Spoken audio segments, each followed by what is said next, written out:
বিশ্বের অন্যতম মর্যাদাপূর্ণ ও কানাডার সর্ববৃহৎ আয়োজন টরন্টো আন্তর্জাতিক চলচ্চিত্র উৎসব। এবার উৎসবের ৫০তম আসর। সুবর্ণ জয়ন্তী উদযাপনে হাজির হয়েছেন বিশ্ব সিনেমার নামী সব তারকারা। ৪ সেপ্টেম্বর জমকালো আয়োজনে পর্দা উঠল টরন্টো উৎসবের। ১০ দিনব্যাপী উৎসব চলবে ১৪ সেপ্টেম্বর পর্যন্ত। এবার প্রদর্শিত হবে ২০৯টি পূর্ণদৈর্ঘ্য চলচ্চিত্র, ৬টি ক্লাসিক, 10টি প্রাইম টাইম সিলেকশন ও ৬৬টি স্বল্পদৈর্ঘ্য চলচ্চিত্র। একে তো সুবর্ণ জয়ন্তী, তার উপর এতগুলো সিনেমা। সব মিলিয়ে সিনেমা প্রেমীদের নজর টরন্টো উৎসবের দিকে। কলিন হ্যাঙ্কসের John Candy I like me ছিল উৎসবের উদ্বোধনী চলচ্চিত্র। প্রিমিয়ারে হাজির ছিলেন সিনেমার কলাকুশলীরা। লাল গালিচায় রেনল্ডসের বুকে ছিল গর্বে ভরা কানাডা লেখা টি শার্ট ও বাদামি স্যুট। আলো ঝলমলে লাল গালিচায় প্রথম দিনই দ্যুতি ছড়িয়েছেন তারকারা।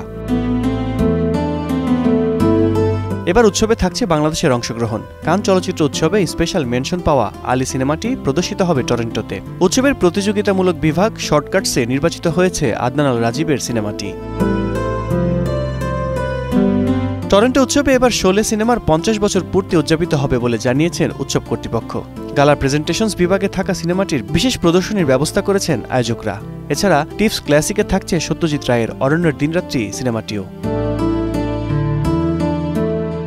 শুধু সিনেমাপ্রেমী নয়, পথচারীদের জন্য থাকছে এবার নানা আয়োজন। খোলা আকাশের নিচে হবে উন্মুক্ত সিনেমা প্রদর্শনী। কিং স্ট্রিট ওয়েস্টকে পথচারীদের জন্য এক বিনোদন মেলায় রূপ দেওয়া হয়েছে। উৎসবের বাইরে ৪ দিনের এই আয়োজন ঘিরে থাকবে গান, বিভিন্ন ধরনের খাবার ও সংস্কৃতির উচ্ছ্বাস।